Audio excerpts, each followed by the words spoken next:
What up, everybody? Welcome to the last week of the regular season anyway.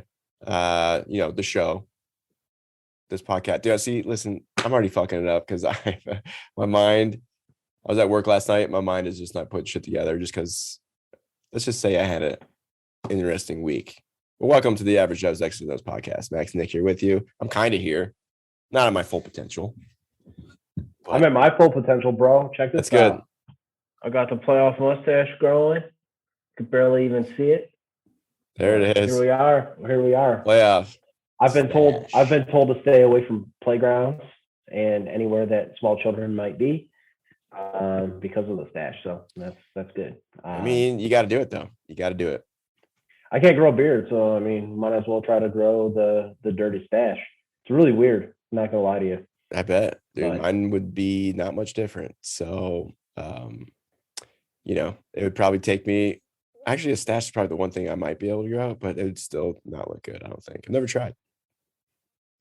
I could. Yes, this is my flailing attempt at facial hair, and we'll see how it goes. Oh man, should I do it? Should do it. Speaking of, I don't know. When we're talking about facials, no homo. Do people still say that? Probably not. Actually, you'd probably get canceled for saying that, so I might get canceled. I don't know. Speaking of bukkake, this is kind of funny. So, to give you a rundown, my weekend, I went out Sunday, first time in a long time. Had with some work because we all work New Year's Eve, right? So, there was a few of us that work at my restaurant that went out downtown Chandler here in Arizona because we're all the ones that went out are kind of close to that area, and I should have left when everybody left, but me and my roommate stayed out. And that's when shit hit the fan and Drunk Max came out and, sang karaoke, which when I say sing, I mean not good. Not good. Sounded like dying animals. The moment I knew I was too drunk and I needed to leave, I was kind of hitting on this girl at the bar and I was trying to tell her story and I knew I was butchering the fuck out of the story and I knew that she was so not interested, which made me laugh on the inside. To the point where I'm like, I need to get the fuck out of here. But right when that happened, this dude comes up, and this has happened before. I'm used to it at this point. I get hit on by gay dudes a lot. So this dude was like, hey, he basically was asking me if I was gay. I'm like, nah, I'm not gay. He's like, are you sure? I was like, I'm 100%. I love pussy. I told him I love pussy, just to be straightforward with him. You know what I mean? But I was cool with him. I'm like, but I appreciate it. I appreciate the whatever ego boost, whatever you want to call it. And I might have bought a round of shots. I can't remember. Actually, it was pretty grim. But yeah, I got, this gay dude was trying to fucking bang me. So speaking of, gay, whenever we opened the show, that story popped in my head. But anywho, that incident, that whole Sunday fun day led to a rough, and I mean rough Monday, Tuesday. But it almost didn't feel just like a hangover, though. It almost felt like food poisoning. I threw up twice on Monday. I had the shakes, all that shit. But it kind of leaving to net. What is it? Friday? I'm still off big time. And kind of starting to get sick a little bit. That's what happens in your mid-30s, dude. You have a binge drinking weekend. Yep. Your body gives you the big fuck you and immediately makes you feel like shit for a whole week. Yep. That's all there is to it, man. Why? The days that when you bartended at Johnny J's and we lived at Pheasant Run and I'd go down there, dude, those days I can't. There's no way. There's just no way I'd be able to do it. On a Thursday, have a steak and have 8 beers. Oh, yeah. If I did that now, I would be so fucked. I would not be able to function for a week. So yeah, I get it. All that shit. I remember that. That was always fuck, dude. Yeah, I don't know, man. Thursday steak nights. When you were working there. Go down, get a Thursday steak. I don't know how you could possibly serve steak for $7, but they fucking made it work. We did it. That's why I topped it with a ton of shit. Normally I don't do that with steaks, but throw anything you can on there. And then you always hooked it up with the bartend special where if you paid cash, I got tall boys for $3. So yeah. Yep. And not just domestics, 7% IPA. So I almost had to walk back. Thank God it wasn't that far of a fucking commute to the apartment. So Yeah, man. It's like this month. It's my birthday month, so I'm gonna be 34, dude. Can't do that shit anymore. I told you, those 8 weeks, man, where I didn't drink, I actually felt the best, man. So like, I fuck, dude. I'm good. I'm good with. I mean, I'm going to Cabo in like 2 weeks for a wedding. So I don't even want to drink really for that, honestly. We're not gonna hear from you for like a month after. I might You're gonna not be so come fucking. back. I might not come back, but we'll Do see. not. Don't drink any. Don't have any ice in your beverages, or drink Oh, any of the water. well, I've done that in Cancun by accident. So yeah, Yeah, Montezuma's revenge is a fucking real thing. I've I've I've heard. I've heard. I think I actually had it when I was in Cancun. All of us did. It was pretty You'd pretty shitty. honestly, you'd probably rather binge drink and feel like shit for a week than suck on one ice cube and get that shit, because that's no joke. Like, Yeah. I mean, I don't know how long it lasts. For me, when I was there, it was like not even a full 24 hours, but it was painful, oh yeah, really yeah, painful. dude. But I don't know, man. It was a crazy week. I got to, I mean, I still got to watch some football, which is great. And we'll break down some of those games. I mean, at this point, I'm definitely going to be the loser of the. I'm going to have to do the face mask shit, right? That's definitely going to be me. Speaking of facials again, let's go. Yeah, All right. I knew I Okay. would get there at some point, but I knew there was another facial thing I want to throw in there. So, I mean, we do pick'ems this week. It doesn't really matter, but for shits and gigs. We've got to for the playoff machine, dude. Yeah, dude. Yeah. So, but yeah, so I'm technically going to be the loser no matter what. So, I mean, I could bring it back and only be down a game, which is okay, but there's no way I can win. So, let's start with let's go some between the tweets first. Some of the tweets I sent are going to be like they have been the last few weeks. It seems to be Cleveland related because there's a lot of noise coming out of Cleveland. It is what it is. But we got a little segment for that. Why do I always forget where to go for this? That's not it. I'm sharing right now. You can see this, right? Yeah. There's something with something in the audio settings. I can't remember. Yeah, I know. There's supposed to be some dots though, I thought. Starting off real nice. Oh, hang on. It's supposed to. There we go. There it is. Act like I've never used this before. What is the computer? Fuck me. All right. Let's pull up. I have fucking Twitter pulled up. Slacking, dude. Dude, I am slacking big time today. It's okay. We're gonna make it through. We're going to make it through. All right. What did I share? I shared a lot. Oh, you're gonna love that hockey one I shared. I can tell you that right now. I'm a hockey fan, so yes, I probably will. When was that? Did I send that today? 2028. No, Carson Wentz was able to play, right? Yeah, he was able to play. He was able to play. Okay, so I mean, we're gonna talk college ball here in a minute, but we'll bring it up and we'll dive deeper into this. But if you watch that Ohio Wild State, stats, wild, dude. Yeah, and not only that, I mean, we got to see. I mean, I don't want to get into the details so we can break down the game a little bit, but we also got to see Marvin Harrison Jr. Gonna be a baller. He reminds you he's only a freshman this year, so yeah. Ohio State's gonna be just fine, guys. Yeah, with Jackson Smith and Jigba and Marvin Harrison coming in.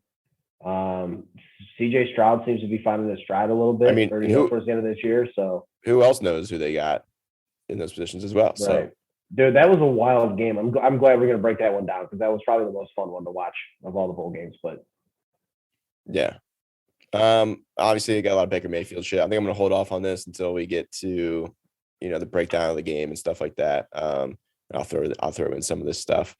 But like when we were watching that Monday night game, I mean, this pretty much sums it up. This is a funny meme, but everybody was thinking about when they were watching that game. Yep, pretty much. Did you see this one? Let's rewind that here. Watch down here. Boom. Get off me, son. God. Get off me, son. I thought it was. I did not see that. That's wild. That's good right there. It Uh, reminds me of remember the CFL? What Duke Williams, he played for the Bills for a minute. The big thing was the video of the defensive back was like clapping and was like, bring it on, bring it on. And Duke Williams just murdered his ass. Yeah. Like, yeah, that's what that reminds me of. Well, like obviously, again, after we're done with this, we're gonna get into some college ball, and this game we're also gonna break down, and that's kind of for me like that right there, the physicality that Georgia came with was the difference maker in that game, and from what I saw, and I'll break that down later. You're a hockey guy. I feel like this. Well, like I don't. Let me set this up because like I don't want. I'm gonna watch more playoff hockey because maybe it'll give us something to talk about. I know playoff hockey is pretty. I watched some a little bit last year. It's pretty entertaining. But I know hockey's actually pretty entertaining in general. Yeah, if you give it a shot, it's pretty cool. But this fucking goal, this is the one I'm thinking of. Wild, pretty insane. This is overtime, I think. Yep, and then he fucking walls him. Whoop, breaks. But then, whoop. Like that was nasty, dude. That's dirty. Yeah, Kale McCarr is actually a legit. Like he's a really good player. Fuck. Oh yeah. So speaking of the metaverse, you're getting a computer on the way, and like just the way things are going and trying to understand what the metaverse is, still very unclear. It's still new for a lot of us. But I feel like you're going to be seeing a lot of men I know where this is going. Oh, partake in something like this. Listen, I don't know what they're trying to do, but there's going to be some dudes trying to fuck the metaverse. You feel me? Like, what is this? What are we watching? I don't know. This is weird. It's like Vince Vaughn in Wedding Crashers, where the kids like make me a bicycle clown. You know, instead of Vince Vaughn making a bicycle, he's actually fucking the balloon animal. It's instead. Like that's what it looks like. Oh my god, you know, it's like what? That's where it's coming to. Like, I don't know. I you know what it reminds me of? Have you ever seen the movie Ready Player One? Yeah, like that's exactly like that. All of it. Like holy shit, man! People are gonna be obsessed with the metaverse live. They're the life that they built in there versus like, you know, real life, which is kind of a weird thing to grasp. But I don't know. I don't know where it's going. We'll see. But I had to share that because I thought that video was funny and also cringy at the same time. Funny yet disturbing. Yeah. Yeah. And people are like cheering it on, you know. Oh yeah. Yeah. It was wild.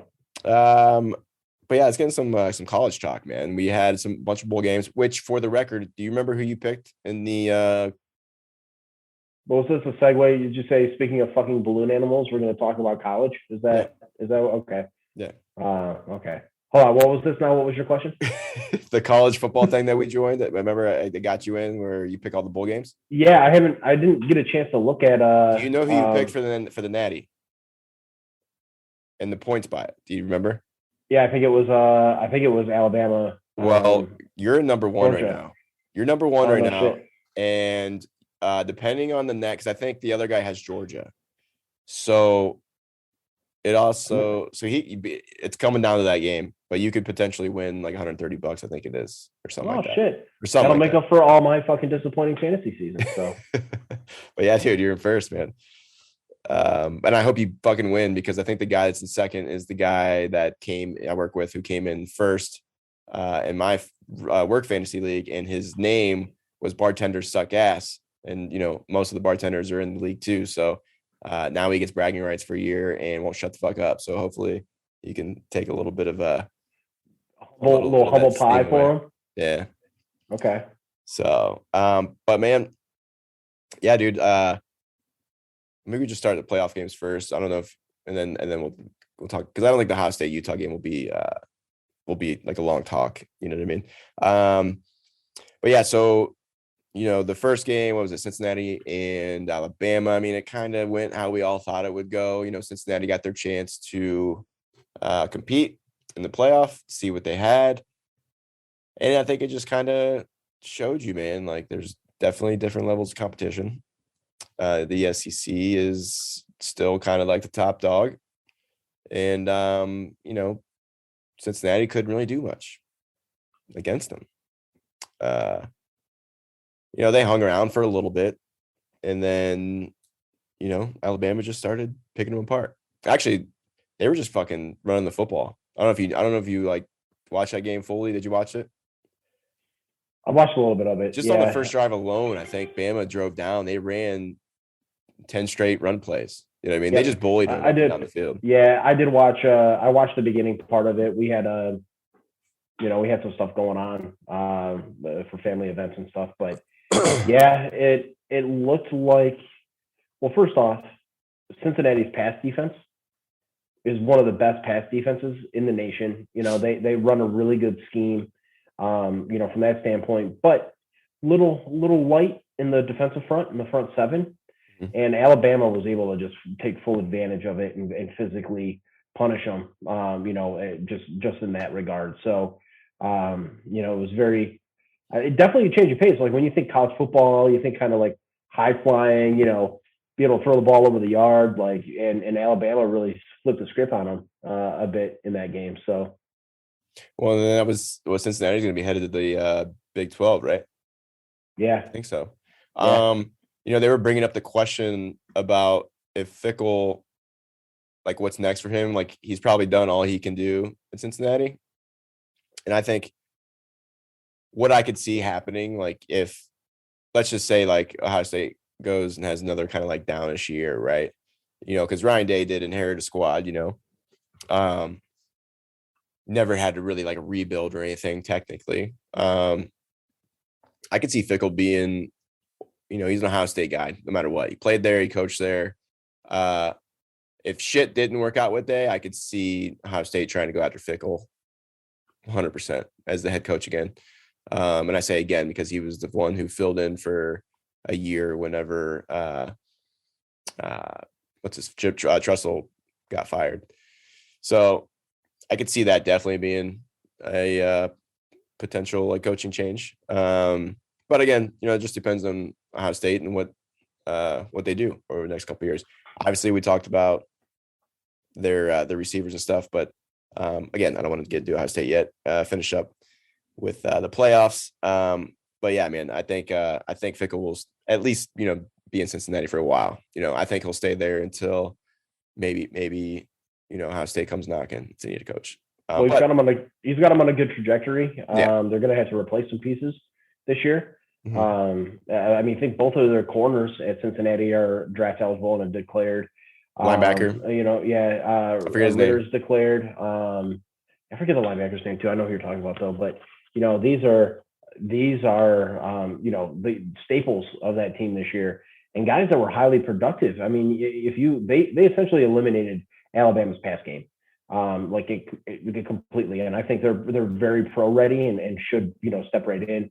Whoever drafts them, they should step right in and contribute next year. Mm-hmm. So the big losses. So he's going to have a little bit of work to turn it around again. But, I think he can.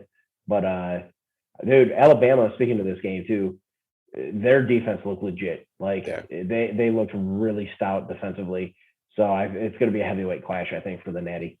Yeah, I think that game's going to look a lot different. Going on to the Georgia-Michigan game, I was saying it going into this game. I think I said on the podcast, it was my breakdown of what I thought was going to happen. I felt like, and again, even talking to Ohio State fan, sometimes we talk about matchups, right? We just talked about how Bama's run game took advantage and that front, their offensive line took advantage of Cincinnati's defensive line, right? Well, that's basically what happened with Ohio State, Michigan, right? Like Ohio State's struggled with the run all year long, and that's what Michigan's really, really good at. I didn't think Michigan was a team that was built to beat down a bunch of points. And Georgia caught fire and never looked back. And it made Michigan have to play a different game. But like the one thing that I was saying earlier during in between the tweets, the biggest thing I noticed, and let me know if you agree or whatnot, in this game was that line of scrimmage. Georgia was physical as fuck, dude. And they did what Michigan was doing to some other teams. They were bullying the fuck out of them. Yep. Honestly, there was a couple clips I saw where, they try to run a couple counter bash plays, pulling a center or pulling a guard. And Georgia, I forget who it was. I think it was maybe one of their linebackers or the defensive end came in, and as the guard was pulling, he came in and just blew him up. It might have been actually the center that was pulling around and just blew him up. Like helmet underneath the chin, knocked him backwards. And it was just that right there, that clip was it just pretty much embodied how that whole game went for Georgia defensively on the defensive line in the front seven. And, like you said, you take away what Michigan does best. I mean, they were a run first team, and Georgia was dominant on the defensive line. Didn't matter. You could run power, you can run gap scheme, you can run zone. It didn't matter. Georgia was just there dominating regardless of schematically what Michigan tried to do.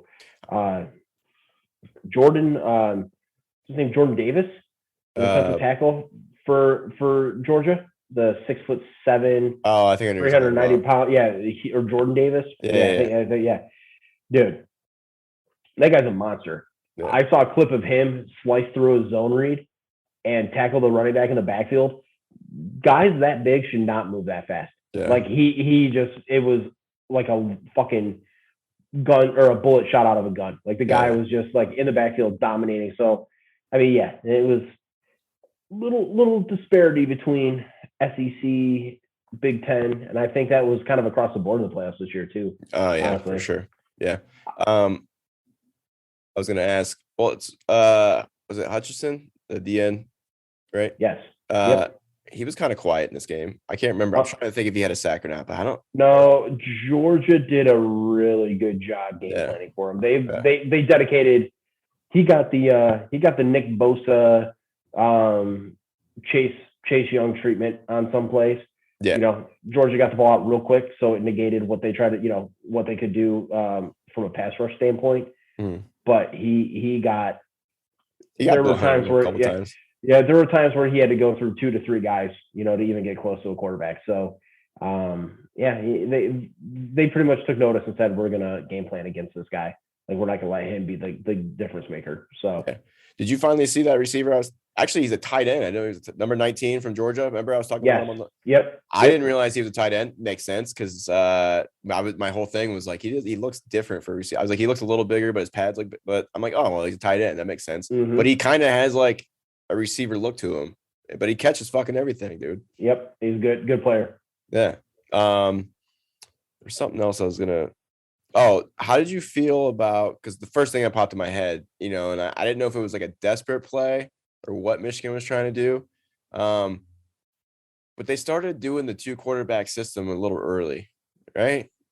Or do you think they were just trying to? Could have been just maybe change things up, get Georgia, they were doing it quite often. Well, when it wasn't working, nothing was working for them to begin with. That's true. I mean, maybe you go to that a little earlier than you anticipate, or, like I feel like in previous games things were working for Michigan, and once they saw defenses adjust a little bit, they threw that curveball in, to loosen things up. But when things aren't working, maybe you try it. Like, hey, maybe this is going to be a better, do whatever you can to move the ball and score some points. And I mean, ultimately, Georgia was ready for it. There wasn't much that they were able to accomplish on Georgia's defense.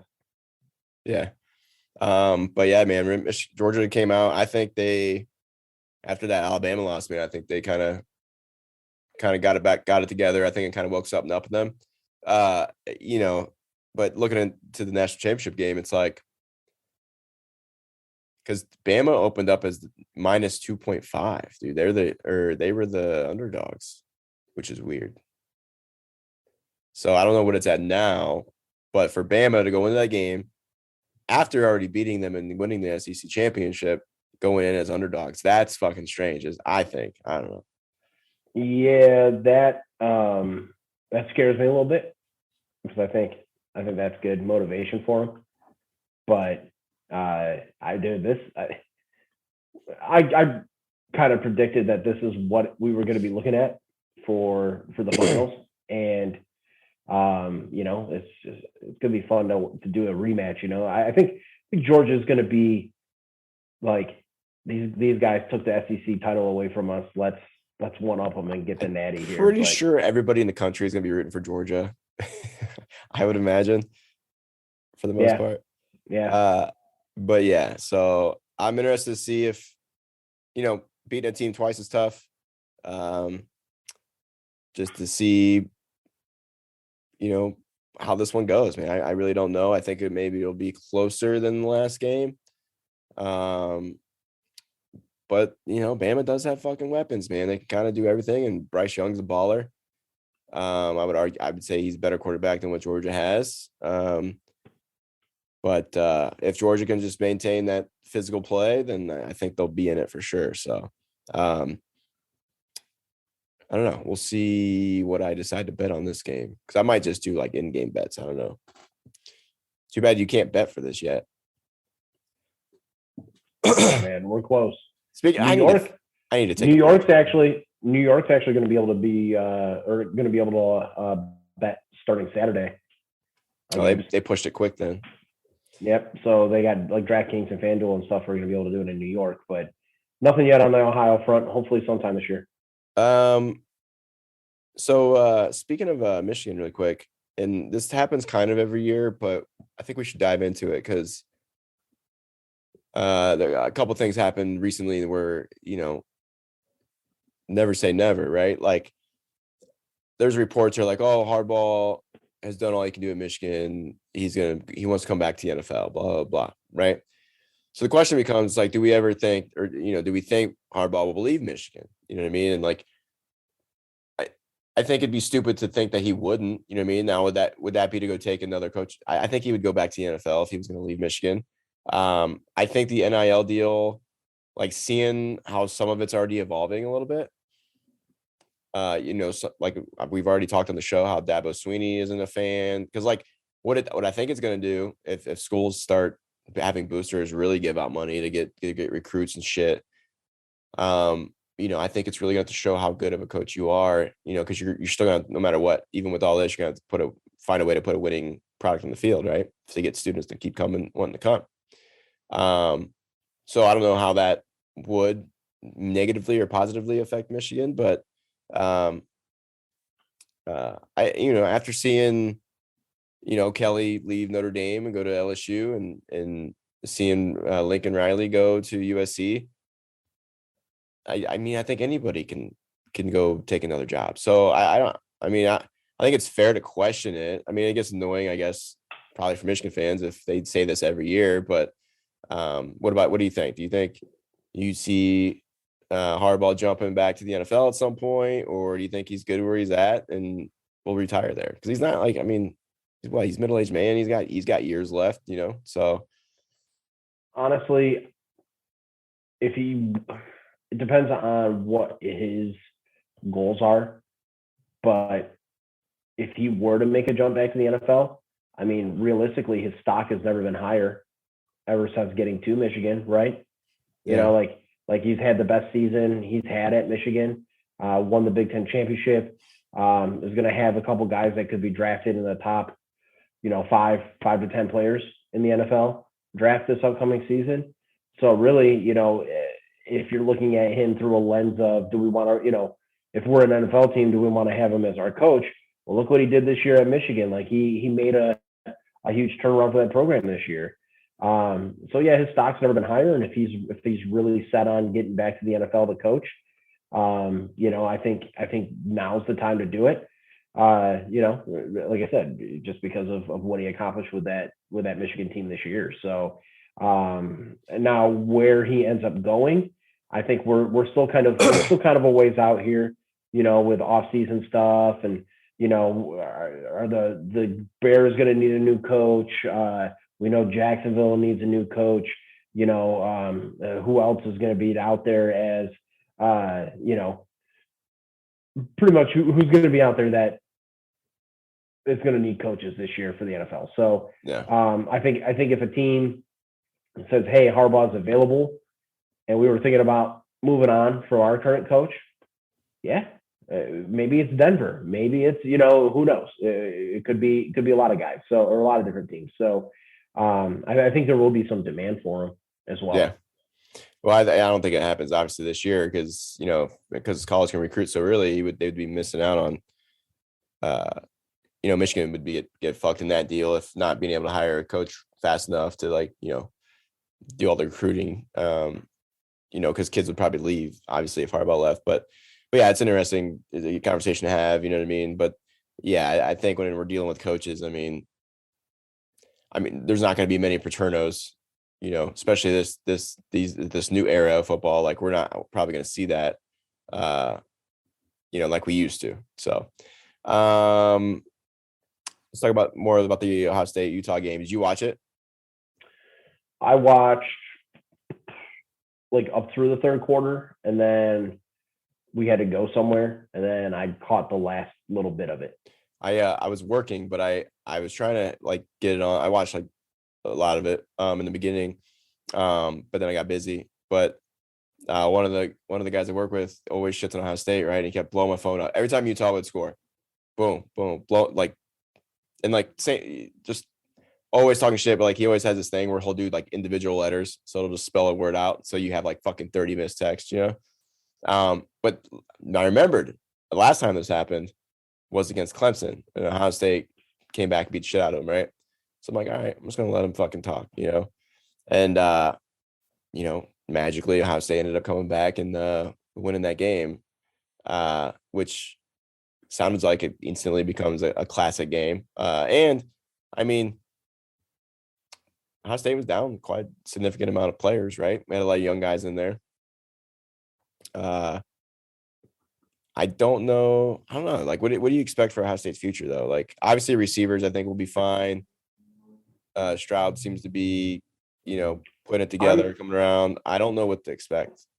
I'm encouraged because I think the biggest thing that we needed, or if you're looking at Ohio State and their biggest deficiency was defensively, they just were a mess this year. Yeah. And if anything indicates that, the defense optional Rose Bowl this year was also indicative of some of the struggles that Ohio State faced. Mm-hmm. Tackling issues, physicality issues, and just flat out lack of schematic adjustments, throughout the course of games. So I think if you're looking at what were, improvements for next year, I think that's going to be the biggest improvement.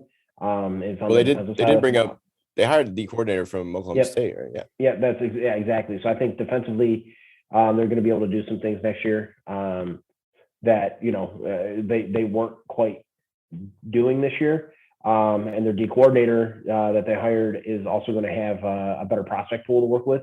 Mm-hmm. So you would think that they should be a little bit better, a little bit more stout on the defensive side of the ball.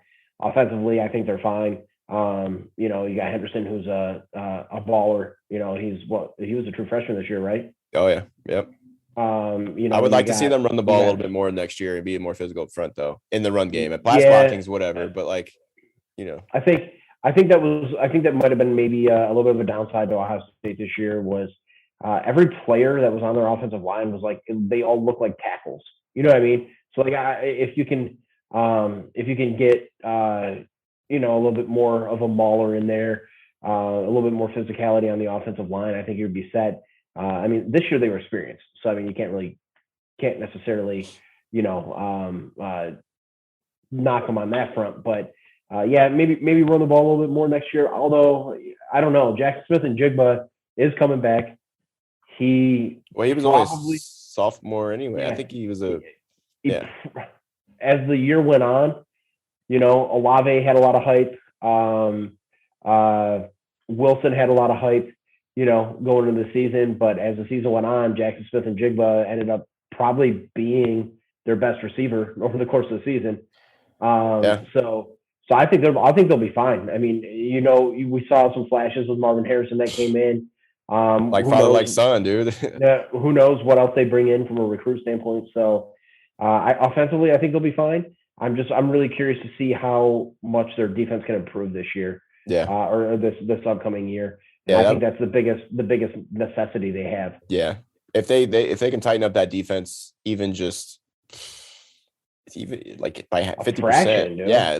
I think they're fine. You know what I mean? I give credit to Utah though, because they were better than I thought offensively. You know, they have a high-powered offense. What a damn good game, man! I think they got a linebacker that's going to be headed to the NFL as well. Everybody said that returner they had. Covey, oh, dude, yeah.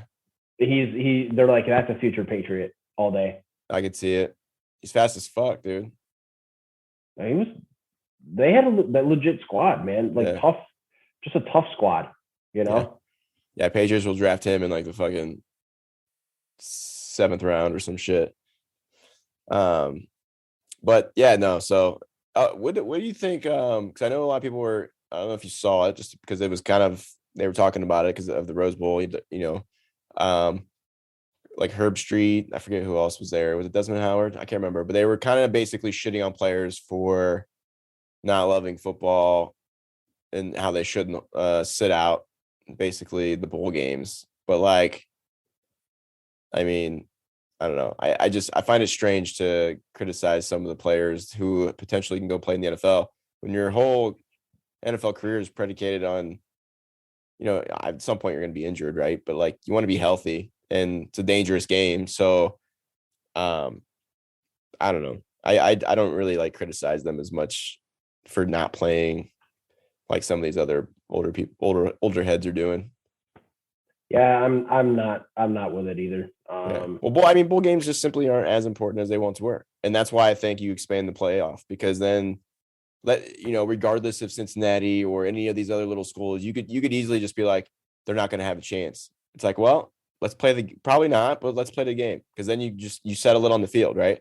Well, if you do 12 teams playoff, each individual playoff game is its own bowl game, and they matter again. Well, the major, the bigger ones do. So, do it for the sake of putting some more valuable, or making bowl games a little bit more valuable. Expand the playoff just based on that. I think the biggest thing that probably a lot of these announcers and game analysts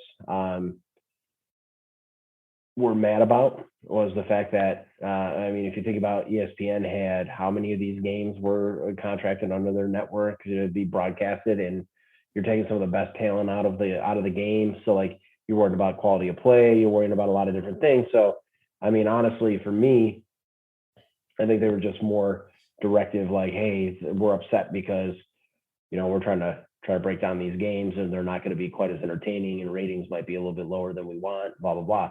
And regardless of philosophical beliefs on whether or not a guy should be playing in a football game or not. And then you take a look at what happened to Matt Corral out of Ole Miss. He gets hurt. This guy is possibly a top 5 quarterback in this class, and he suffers an injury. Mm-hmm. I don't remember. I don't know if you saw. I don't remember the severity of it, but had it been a torn ACL, had it been something ligament wise where he has to get surgery and isn't ready for camp, it hurts his draft stock and things like that. So, yep. So you see stuff like that happen, and then you go, no wonder players opt out. You know what I mean? Right. So I can't fault guys, especially guys that have agents that have an idea of where they're going to be drafted. If you're a high draft pick and you're not necessarily in competition for a national championship, like, get yourself ready if you feel like that's the best move for you. Yeah. I don't know that NFL teams are going to knock players for opting out of a bowl game saying, hey, you know what? We wanted to be ready to go, and we wanted to be here ready to contribute for you as an NFL team. So I don't know that I can fault guys for that, honestly. Yeah, no, I'm kind of in the same boat. It's going to keep happening unless they're fighting for a natty, which is why, again, expand the playoff, make the bowl games a little bit more important that way. So like, you still have a shot at winning the national championship and also winning multiple bowl games, which would be kind of cool. Yep. But I don't know. We'll see what they do. But yeah, man, college football is almost over. We got natty coming up. I don't even know what day. What day is that? Do you know? It's next week, right? Is it? Maybe it is. Usually it's on a Monday, right? Yeah, so maybe Monday. I got to plug my computer in because I forgot to do that. My shit might die. Yep, January 10th. What's up? January 10th. January 10th. Yeah, Monday. That's Monday. Yeah. Good deal. Good deal. I have to look at who I picked for that pick'em thing because I can't remember who my championship team was. Yeah. So that'd be dope. All right. Moving on to NFL. I guess we'll get this story out of the way. Yeah. Shocker. Antonio Brown had a meltdown during the game in the third quarter this Sunday as at that point in time, the Tampa Bay Buccaneers were trailing like 10-24 and somehow came back and won. A lot has come out since then. Antonio Brown has been going on podcasts and pleading his case a little bit. Which reminds me, we have a guest on the show. Antonio Brown is joining. No, just kidding. But that'd be sweet. I just saw a couple of clips of what he was saying, and like, let's say, like the one that I saw, he claimed that he told them he was done for the day. His ankle was hurting him, right? And that's when like shit started hitting the fan, and then like I don't know, but maybe that's true. I just think the guy is, because he on that podcast he thinks that he's fine, like he's still gonna play, but like I just don't know how like another team would take a chance on him. So at this point, after how it ended in Pittsburgh, and subsequently how it ended in Las Vegas, and subsequently how it ended in New England, and now how it's ended in Tampa Bay, you're looking at pattern behavior for a guy. I forgot about New England. I mean, this is not anything new. Yeah. I think teams, if you're going to sign him, you need to sign him and do exactly what Tampa Bay did, which is like structure it, make it incentive based, allow for as many outs as possible because you're just not sure of what you're going to get. And, you know, who knows what went on behind the scenes? You know, there's a lot of stuff coming out. Well, then he was saying that Tom Brady wasn't a real friend and like all this shit, you know. I mean, at some point you got to realize like where is AB doing damage control and trying to shift focus on stuff versus what's the actual truth, you know, of the matter and why he did what he did. You know, we're obviously not in the locker room, so we don't know exactly what's going on. And a lot of these guys, they're not going to say anything. You know what I mean? Like they're not going to come out and be like, this dude was a joker. Like, you know, he was, you know, he was being a problem in the locker room or whatever. Like, you're probably not going to hear that from guys. And, you know, Brady said you don't know what he's got going on outside of football. So he's like, I can't really speak on his decision, but all I can say is, you know, I hope for the best for him. You know, like stuff like that. So like we're not going to get the true story, and everything that's been thrown out by AB's agent, his lawyer, you know, everything's kind of convoluted now, and a lot of stuff doesn't add up. So it's just a wild story, man. Like it doesn't really surprise me. Like, you know, I don't know. Like he still thinks like he's good, you know, like, oh, fuck, I'll get another job. Like, I'll play in the NFL. I mean, he was saying he's the best receiver on Tampa Bay, like all this shit. So I don't know. Is he still a good player? Yeah, 100%. But like, it's hard to believe. He's burning bridges, man. And it's burning bridges, and he's really giving himself a bad image.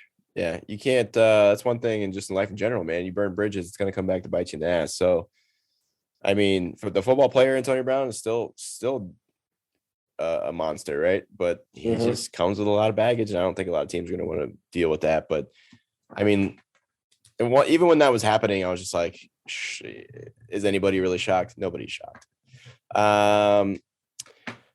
Let's see here. Oh, dude, I heard you mentioned before we started it.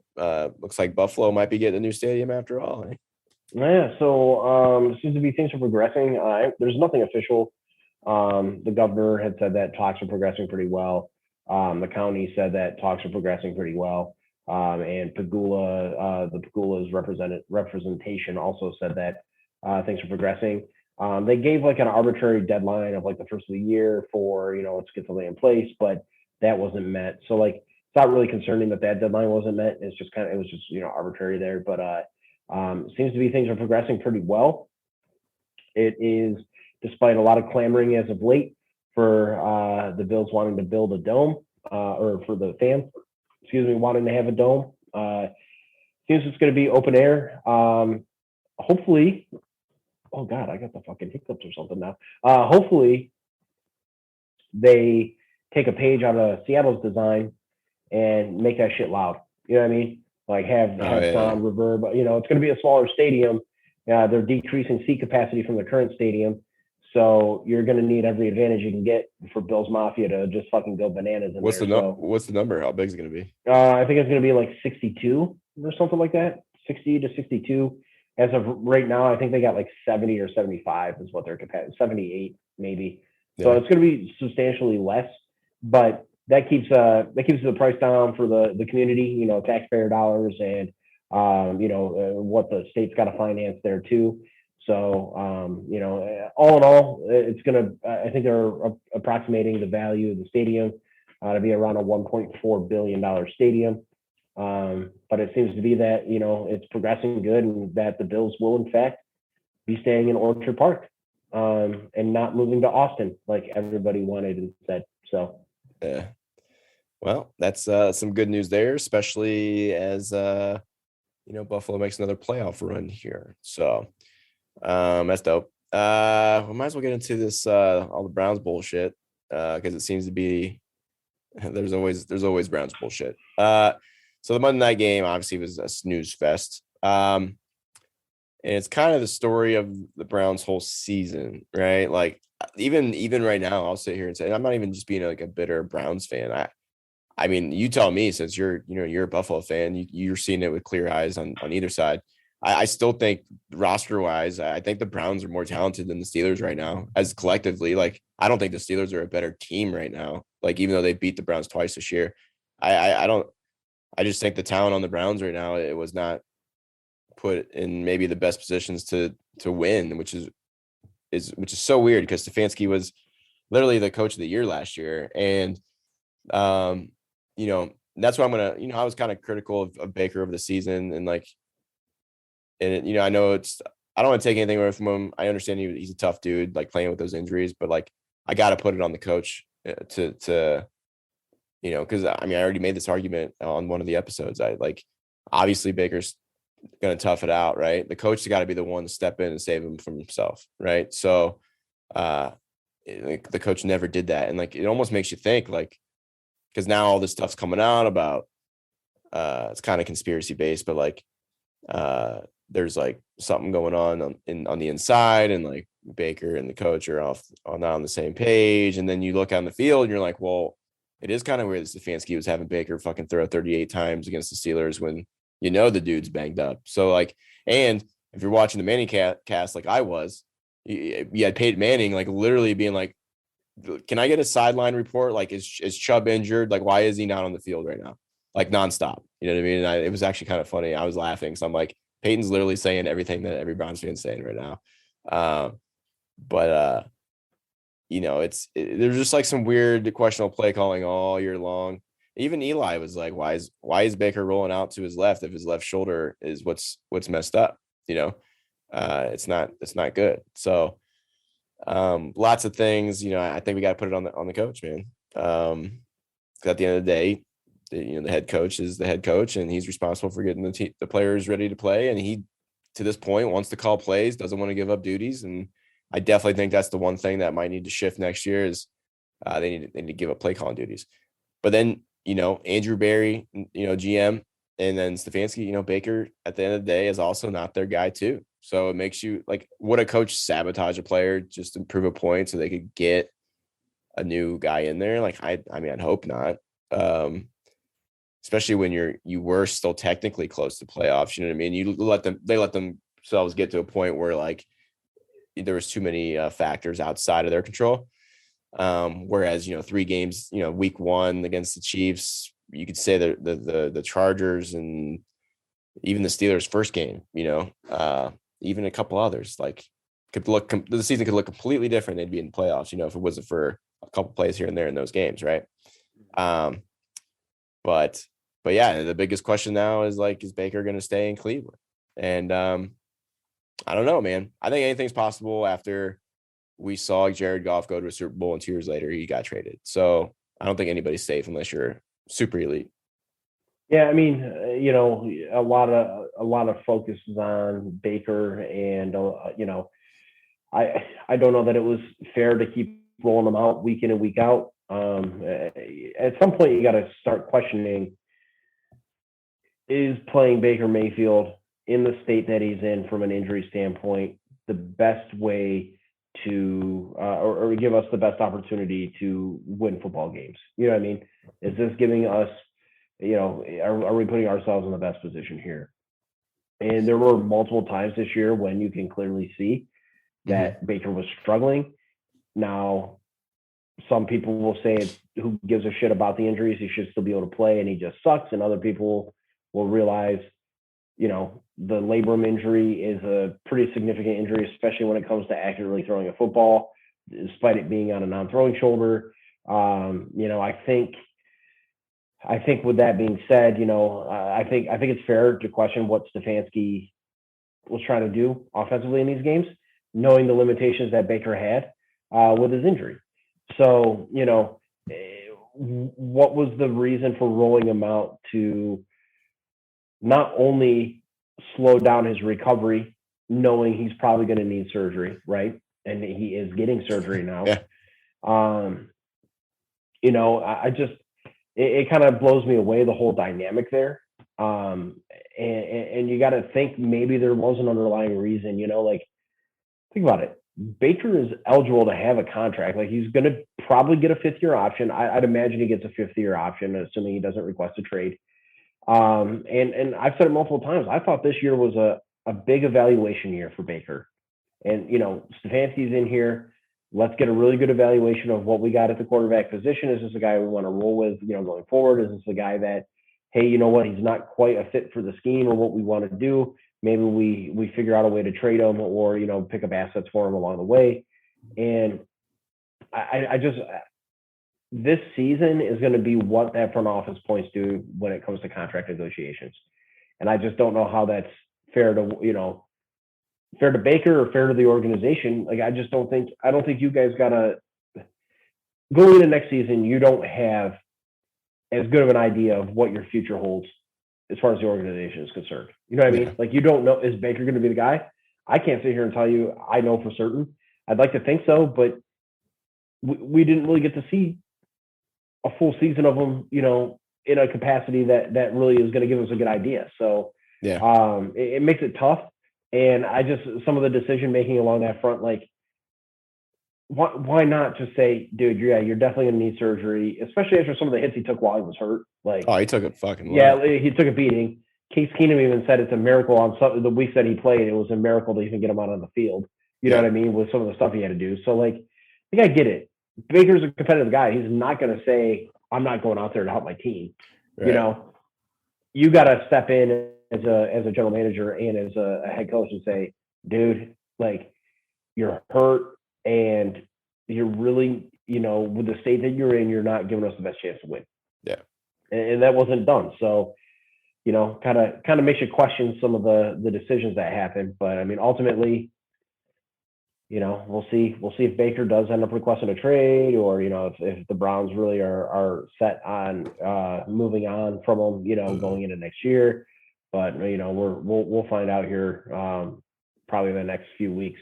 I mean, I feel like the only way you could do that is if, like, you go after like a Russell Wilson or a Watson. That's the only. I mean, what other guys could you possibly get that are going to be better? You know, we're not going to draft a guy next year. I don't know that I don't know who you draft. Risk. I don't know that you would risk it. I mean, that's why I think he gets his 5th year, and then you guys will be, you know, again, I think you're going to be a year behind where you wanted to be from a valuation standpoint, but I do think he gets a 5th year. And, you know, you guys roll with him again next year. You know who Emmanuel Acho is? Yes. So he was talking about it. He was saying that he played with some players who the one guy, you know, was injured, and, you know, I think because he was making the comment about like before you get like getting like a bigger payday and like or an extension. But he's played with guys that have played hurt when they knew they probably shouldn't have played because there is kind of a little pressure a lot of times to play injured. And how like that when he played, I forget what he had, but it turned into something else, ended up ending his career. So like there's always, that as well, So like you said, it's pressure for a payday, right? Yeah. Like you got to go out to put up good statistical numbers and say, hey, here's where I'm at, here's what my market value is, and I think again, as a player, you don't want to be known as the guy that's shutting it down, because you're hurt. Like you don't want to be that guy. You want to be the guy that's like, I'm going to play and I'm ready to go, coach. Like you want to be the guy that's known as that's what they call the team players. Like, hey, regardless of what happens, I'm ready to go. Like I'm here to help you. And like it's up to the coach to say, listen, dude, like I appreciate your attitude and I appreciate you want to be out here and helping your teammates. Like it means a lot, but we got to sit you down. Like you're not in a good physical space right now to help us win football games. Yep. And that a lot of that plays into a contract extension, right? Like, but also you gotta see what you have from a statistical standpoint. Is he helping us win a football game? Whatever. And that's how you determine contracts. Like you got to see what the market value of a guy is. And I don't know. I mean, Baker toughing it out this year, wanting to play, in a sense helps him from a teammate standpoint, but also I don't know how after the season he had this year, you can point to it and go, here's what you look like statistically this year. It's tough. You're not a top flight guy. We're gonna, so yeah, I think this season overall definitely hurt his contract value. Absolutely. And that's why I think that's why he'd probably be more than happy to play on his 5th-year option, assuming the Browns pick it up. Or did they did pick it up, right? I don't know if they did or not. Like assuming that he's got the 5th-year option, I think he plays on it. So and yeah, I mean we'll see. I don't know what else. Like I said, unless they traded for, because I don't think Russell Wilson's going to be in with the Seahawks, but I don't know if he'd come to Cleveland or not. But that's the only scenarios where I could see a trade or whatever. But I don't know. Well, it's going to be an interesting offseason. But then you mentioned it, and I got a little quote on here. So for those of you who don't know, Mary Kay Cabot is a media reporter in Cleveland, and she's this wouldn't be the first time if I cut this up into a clip, they'd probably get kicked off TikTok because it's happened before. But she's a fucking idiot. Like a lot of the media people in Cleveland are idiots. They try to stir the pot a little bit. She's been known to like kind of do that and write dumb shit, but yet she gets brought on shows like Cowherd and all that, But I got a quote here. Apparently Baker was responding to her. I don't know what she said. You know what she said, like this latest incident? So hold on. I will tell you here. Because I have Baker's reply right here. Yes. So she give me a second. Something about like how him and Stefanski. Yep. Baker Mayfield, hold on. Shit. I did see it. It was something to the effect of like assuming that they can't resolve their differences between between Stefanski and Baker, that Baker is going to want out of Cleveland essentially. So that was pretty much the gist of it. Uh-huh. And then the reply from Baker was essentially what you're about to read. So. Yeah, he's like, I've only ever wanted to give my all and everything to the city of Cleveland. For media reporters to just make shit up behind keyboards about me being unhappy or this or that is absolute bullshit. I want to play my whole career here for these fans and my guys. But yeah, I mean, so he's there. Obviously Baker's getting shit for talking back at the media, but I mean, for people who aren't in the Cleveland media, I mean, I think it's pretty fair. Yeah, here it is. Baker Mayfield must resolve his differences with Kevin Stefanski soon in case they need to coexist next season. Also, some names they'll be on the radar if they don't. And then Baker essentially just goes, clickbait. You and many other Cleveland local media continue to be drama-stirring reporters with no sources or facts.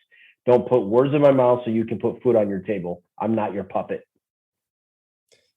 I mean, yeah, that is how they get paid, essentially.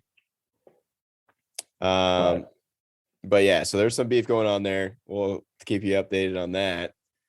And then who did I? Was it Dilfer? Before you move on with it, one of the best things to come from that exchange was people on Twitter were like, well, Cleveland media is the reason why people are putting Fruit Loops on hot dogs, and Cleveland, you know what I mean? Like, they just started running with it, and it became a thing for a minute. Hilarious. It was the funniest shit ever. Cleveland media is responsible for season 8 finale of Game of Thrones, you know, like the shit like that. And I started losing it, dude. Like some of the things that came up. But I'm gonna have to go down the rabbit hole because that sounds pretty funny. Some of the shit was hilarious. No, I was just gonna say that. So Dilfer, there was an audio. I forget what show he was on, but he was talking about Joe Burrow and Baker. He's like, his opinion. He's like, look, I've been doing this for 30 years, and he's like, Baker and Joe Burrow very similar, like in mechanics and everything like that. And he was kind of breaking it down. Pretty interesting to hear it come out of his mouth because I would have never put those two together, you know. But yeah, if I could, maybe I'll share it with you so you can listen to it. But yeah, man. So, you know, I guess you could say drama in Cleveland again. We'll see what happens. I mean, there's still talent, a lot of talent on that team. Hopefully they can stay healthy next year. And in the offseason, they're going to have to add another maybe stud receiver.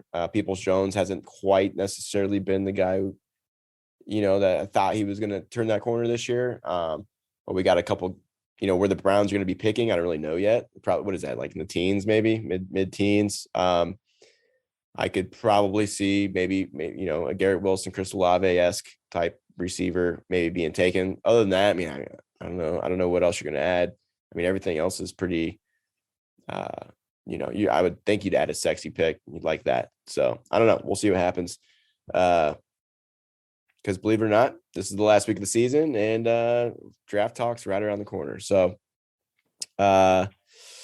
we will get there at some point. But we got to break down this last week of the season, man. You know, you know, what's great though. And I don't know if it's like this every year. But the NFL, the way they scheduled this year with division games and stuff at the end of the season, I think has made a huge difference because, you know, a lot of times, and sure, like we don't know what teams are resting players, but I have a feeling because there's a lot of things on the line this week that it's not going to be like it was in previous years. It kind of seems like a lot of teams have to play to get in. Yeah. I mean, there's a lot of scenarios. There's a lot of seeding, you know, definitely seeding circumstances and situations that can come up this week. Some teams are still vying for division titles, you know, and are playing division games that are going to matter immensely for that. The Bills being one of those teams specifically, but you know, it's a pretty interesting stretch to end the year. And, you know, I think it adds just the extra impetus of, you know, winning football games at the end of the year going into playoff time. So it almost makes it so that way, like, I don't know how many teams are going to be sitting out players this week, but it almost seems like this year, and I'm just saying this as a generalization, but it almost seems like more teams are going to have to play starters in the end of the week or the last week of the season versus previous years. So, you know, it just adds that extra drama and that extra entertainment value by getting those guys, you know. I mean, looking at the games right now, I mean, Green Bay's already locked it up, so we could say Green Bay maybe. Other than that, I mean, Tennessee's trying to take first spot in the AFC. Keep the 1 seed, right? Yep. Kansas City needs the win in order to also be viable, assuming Tennessee loses. You know, they need to win in order to be viable there. Buffalo's got to win to potentially win the division. Right? Yeah. Also, assuming Kansas City loses, Buffalo would jump them, I think, to be the 2 seed as well. So Like there's a lot of stuff that's in play. New England, I would imagine, to secure the division would have to play and beat Miami, right? They got to win, right? Aren't they second? Yeah, New England needs to win. I don't think it'll matter. I mean, we'll playoff machine it. We'll see. For the division? For the division, yes, they need to win in order to, if they win, they're alive for the division. But if the Bills win the division. Gotcha. So yeah, I mean, I think most of the teams are going to, and then the rest that aren't playoff worthy, I mean, you just play. So I feel like most teams are going to be playing. So we'll see. We will see. I'm going to pull up this fucking playoff thing. Before we dive too far into it, I want to discuss a playoff or a scenario for a game this week that could possibly come up. And it's a legit scenario that could happen. And I just, every time I think about it, it fucking makes me laugh so much. Yeah, I know what's going. So here's the thing. Because they flex games, we got some games Saturday, we got some games Sunday this week, right? Yep. We got some games that are early Sunday, we got some games that are late Sunday.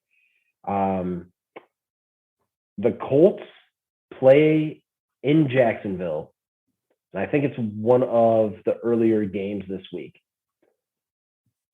If the Colts lose somehow, Jacksonville fucking finds their magical unicorn and rides that magic into the game and wins this football game. The situation that comes up in the Las Vegas versus LA Chargers game, if they tie, both of them make it. It's so crazy. If here is how this will shake out, though. If they don't tie, if they do not tie, and Pittsburgh ends up beating Baltimore, Pittsburgh is in the playoffs as a 7th seed. Say that last part one more time. So assuming they don't tie, yeah, the winner of that game is in as the 6th seed. Okay. In this situation where Jacksonville beats Jacksonville would have to win. Okay. Yes. Yep. Pittsburgh ends up making it if they beat Baltimore. That'd be crazy. I don't think there's no other AFC matchup. So assuming everything shakes out the way we think it's going to shake out, with Kansas City beating Denver.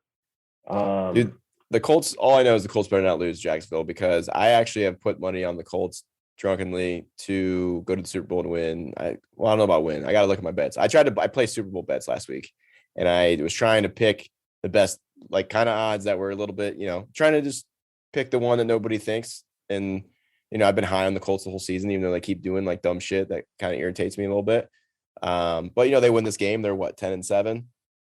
And, I think they're built. I think, but I don't know. So I'm kind of rooting for the Colts this off season, just so I can win some money. But yeah, but it's just funny to me because everyone discussed, like, do they tie?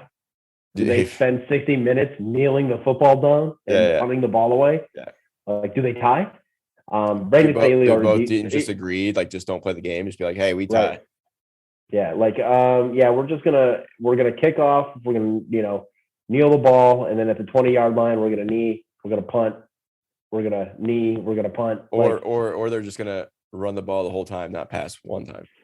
Actually, they should just get to midfield. All right, hey, we're at midfield, and then we'll knee the ball, and then you take over at midfield, and you knee the ball. And we just turn it over on downs, and just so there's 0 yards. Yep, it'll be one of the weirdest statistical anomaly games ever. But no, they already said, Brandon Staley pretty much already debunked that, so that it would be an embarrassment to the sanctity of the football game, the sport, and it'd be dude, the fact just a skid mark on the NFL shield, essentially. So the fact that the Raiders are still going to end up potentially making playoffs just blows my mind. pretty wild, huh? No head coach, lost a receiver to fucking manslaughter. And then a week later, their top rookie cornerback gone. It's crazy that they were able to overcome all that. I swear to God, if they make the playoffs and end up upsetting Kansas City, wouldn't that be some shit? Because generally speaking, I know they got their ass beat this year, but generally speaking, they usually play Kansas City pretty tough. But yeah, man, I don't know.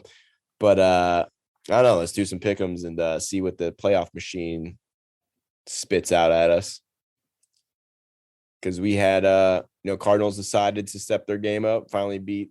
We'll talk about Dallas when we get there, but I think Dallas is kind of in trouble. Let's do pick'ems first then. Kansas City versus Denver, Saturday game, I believe. I'm gonna go Kansas City here because Kansas City still needs to win that football game. So and Denver, okay, they're not resting. I wouldn't if I were them, because I mean, honestly, if they lose and things shake out the way I think they'll shake out, they could potentially, if they lose and things shake out, they could potentially be a 3 seed and have to play Indianapolis in the first round. Okay. I think they're looking at trying to get the 2 seed and just being the highest seed possible. Gotcha. At this point. Dallas versus the Eagles. And I went that. You went Dallas? I went Dallas. Yeah. I'm gonna take Eagles in this one. Not that it matters, but only because, I mean, should Dallas win? Yes. But then I think, I can't remember if it was the Cowboys. I think like if you list out the last like 6 quarterbacks that Dallas has played or some shit like that, it's either backups or it's just really bad quarterbacks. So like you could almost argue that their stretch of they went on was like, you don't want to take anything away from a team that went 11-5, but you can kind of like look at it and be like, huh, interesting. So but yeah, it's weird because Dallas has weapons all over the place, but the Cardinals did try to give that game away a couple times. I don't know if you watched that game or not, but like, yeah, a little bit. Yeah, they tried to fuck it up. But yeah, I don't know. For shits and gigs, I'll just go Eagles. Cincinnati versus the Browns. Joe Burrow is not playing in this game, and we have Case Keenum playing for the Browns. With that being said, shocking. How many guys is Cincinnati sitting? I don't know, but I know for the most part the Browns are pretty healthy, and I think with Keenum back there being healthy, I think they're going to look a little different. Like they'll be a little bit more competitive. So I shouldn't pick the Browns to win, but I'm going to for shits and gigs. Just playing around with some of the scenarios here and matchup purposes, I kind of want the Bengals to win. I hate to break you the news to you. All good. Because it's the difference between the Bills playing New England or the Bills playing Indianapolis, and I kind of would rather the Bills play New England for a third time. But yeah, that's a tough one. I'm gonna go Bengals. Who's Bengals' backup quarterback? I don't know. I have no idea. God, this one's close though. I can absolutely see the Browns winning this game though. Green Bay versus Detroit. Would assume that Green Bay is resting everybody. So could Detroit go into the sunset with a what do they have? What, 1 win? They have 1 tie, 1 win. What's their record? Detroit. I'm looking at it right now. Where's that? 13-1. Could they settle off the season with 3-13-1? They could. I'm picking them. Fuck it. Oh yeah, fuck it. Let's do it. I'll pick them too. Okay. Well, for you, it doesn't matter. You're gonna have all fucking charcoal face anyway. So yeah, no, it doesn't matter. I'm getting it all over my face. I'll send you a box over. All right. We might have to do that as a special pre-playoff power hour TikTok, just so we do it. But anyway. I mean, figure it out. Chicago versus Minnesota. I'm gonna go Minnesota here. Yeah. I don't know that. Are they fighting for a playoff spot? No, it doesn't look like it. I think they're mathematically eliminated. Wow, that fucking division is dog shit, isn't it? NFC North? Yeah. My goodness. Yeah.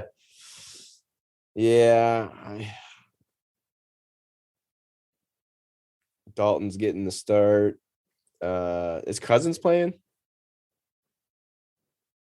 I thought maybe he know. wasn't, but I don't know. I don't know. All right, fuck it. I'll go Minnesota. Washington and the Giants. What a snooze fest this is going to be. Washington. Yeah, Washington. Okay, Colts, Jacksonville. Can Jacksonville upset the Colts? Probably not. No, I'm going to go Indianapolis there. Yeah, too much on the line, I think. That would shake some shit up though if they did that. Yeah. Based on the picks that we have, Vegas would be a 7 seed and LA would be a 6 seed. Let's see, Baltimore and Pittsburgh. I went with Baltimore. Even if Lamar's not playing, I think Hundley's coming around a little bit. And like I said, dude, like if Pittsburgh played anybody else on Monday that, could coach a little bit or, didn't have a banged up quarterback, they'd lose that fucking game. I mean, Big Ben, you're not going to beat a lot of teams like Big Ben just did on Monday. Like his stats were fucking awful. But yeah, I think, I don't know until he plugged the shit in. I don't think Baltimore can get into the playoffs. They definitely got to win this game. I don't think it's looking likely unless I mean it's Vegas and Vegas but yeah, I'll go with Baltimore. Tennessee versus Houston. Houston beat them earlier in the season, but Tennessee's fighting for first place. They need the number 1 seed, so I'm rolling Houston here. Yeah. Oh, you're going Houston, huh? I lied. Tennessee. I'm an idiot. I'm looking at something that said, no, I'm going Tennessee. All right, same. I say all this shit like Tennessee needs the 1 seed. They're gonna do it. Houston, no, it's Tennessee. I think they win this one. Saints, Atlanta, another fucking shit show. I'm gonna go Nolans because they're still battling for a playoff spot too. Oh, they're still alive, huh? Yeah, if they win, they're in, based on what we have picked. All right. Well, I kind of I'll go with them as well. I hate putting anything on Atlanta because they fucked me over so many times. Jets, Buffalo. I mean, come on. Man. I will actually pick the Bills. Oh. Did I pick them last week? I did pick them last week, right? Let me look. And it was a shit game, but they ended up winning by 14 points. So yeah. What did? Yeah, you did. Yeah. Okay. I'll pick them again. Alrighty. 49ers versus Rams. Big game here. I picked LA. Yeah, I think I think so too. That's the difference between, as crazy as it is, for the games that we've picked right now. Yeah. If the situation plays out, that's the difference between them being the 2nd seed or the 5th seed. Yeah. This is a big game for the NFC. And if you're a Cardinals fan, Arizona Cardinals fan, you kind of want the Rams to lose. That way you can get a home game, and it also changes up who you play. Because right now the Cardinals will be running it back with Dallas, which I think it's hard to. We all know it's hard to beat a team twice, especially playing that close together. Right. Like let alone even 3 times in a season, right? Yeah. Twice for sure. Yeah. So this can change a lot. New England versus Miami. I picked the Patriots. Yeah. Miami's not quite there. Again, that's a game that is. Miami plays New England tough usually. That's the game that determines who the Bills play based on what we've got picked. Patriots win, the Bills play the Patriots. If Miami wins, the Bills play the Colts. And you'd rather actually play New England. Gotcha. I don't know, man. It's a toss-up to me. I think both matchups are tough anyway, but I think the Colts can do a little more than New England can. Like nobody thinks Mac Jones is a threat, really. With his arm, I should say. Okay, Cardinals, Seahawks. I would like to think that the Cardinals would take. Yeah, I picked the Cardinals as well, but who fucking knows, dude? Seattle kind of showed out a little bit, so who knows? Carolina, Tampa Bay. I went Tampa Bay. Rumors are run CMC Christian McCaffrey might be on the trade block this offseason. Ooh, I can see it. Chargers versus the Raiders. I picked the Chargers, but who the fuck knows? The Raiders pulled off a win last week against Indy, so who really knows, man? I think our picks aren't going to change much. They're pretty much going to be the same because, like I said, I don't think this Eagles game. I mean, it changes a little bit, but the NFC has the bigger. Actually, I shouldn't say that. The AFC's got some pretty big implications here too, but based on our picks, do you want to give a rundown of each conference of what we have seating wise? Oh yeah, I'm just plugging my shit in really quick. What I take? I'll give a rundown. While you're doing that, I'll give a rundown of mine. Okay. So based on what we had picked, for my picks, Tennessee is the first seed at 12-5. Your wild card games would be the Chargers versus Kansas City, the Colts versus the Bengals, and the Patriots versus the Bills. And then for the NFC, we would have Green Bay sitting at the 1 seed. Then we would have New Orleans versus LA, Philadelphia versus Tampa Bay, and then the Cardinals versus the Cowboys. Yeah, so the only thing that's changed on mine is AFC. So like for me and you, like just New England would be playing Cincy. Cincy gets 4th seed, and Buffalo would be playing the Colts. Gotcha. And that was just based on on the Browns, because I picked the Browns to win. So that's so the Browns. So basically, you need Cincinnati to win you'd want Cincinnati to win so your Bills can play. Really, the only difference is the Browns win and we flip flop. Like we're the Bills are the 3 seed and they play the Colts. So So and the NFC is basically the same. So, there it is, man. Final week. What's crazy is that the lowest, like the worst record in the AFC for playoff teams would be 10-7, and there's 2 9-8 teams that made the playoffs in the NFC. That's crazy. So like everyone was like, oh, the AFC, so like, but then everybody else outside of that is like has 13 wins or 12 wins. Right. So it's like you have a whole bunch of 13 or 12 win teams, and then 2 9-8 teams versus the AFC. You got like a couple 12-win teams, a couple 11-win teams, and a couple 10-win teams. So it's like pretty. It evens out. Pretty even in the AFC versus you've got your 5 teams that are like legit top-notch teams, and everybody else. So kind of odd. Yeah, man. It's I'm excited, man. I'm excited to see where this goes, who gets in, all the craziness. Because we've been saying it all year long, man. Like, I mean, I almost thought the Jets were going to win last week, but didn't think the Raiders were going to win. We didn't think Cincinnati was going to win. I mean, every week, dude, we have at least 2 or 3 games where it's like what happened? Right.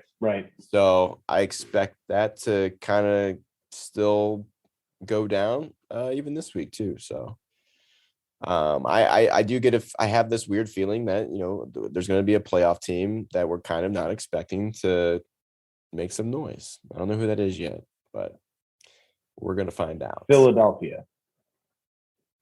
I don't know about all that again. I'm just New Orleans, Taysom Hill. Shit. But yeah, man, I'm pumped. Can't wait. Yes, sir. Hopefully I'm feeling a little better for these games. Yeah, we got power hour to do. I don't want to think about it at the moment. I don't want to think about alcohol at all. Like it makes me want mentally prepare yourself.